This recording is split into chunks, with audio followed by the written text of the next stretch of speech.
అందరూ ఫ్యామిలీస్తో హ్యాపీగా ఎంజాయ్ చేస్తున్నారు. చిన్న వాళ్ళు, పెద్దవాళ్ళు అందరూ కూడా అసలు ఫుల్ హ్యాపీగా ఉన్నారు. అసలు దట్టు క్లైమేట్ కూడా సూపర్గా ఉంది. ఎండ కూడా లేదు కాబట్టి చల్లగా అసలు రైట్ టైం అనమాట. అన్ఎక్స్పెక్టెడ్గా బాగా వచ్చాము మేము. సో చూడండి ఎంత పెద్దదో బీచ్. ఇంకా చాలా ఉంది యాక్చువల్గా చెప్పాలంటే.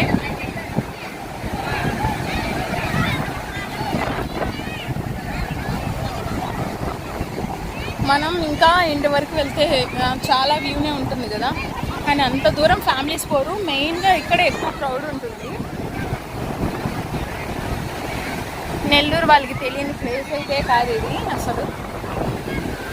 సో అక్కడైతే టెంపుల్ కనిపిస్తుంది కదా, టెంపుల్. అండ్ ఇక్కడ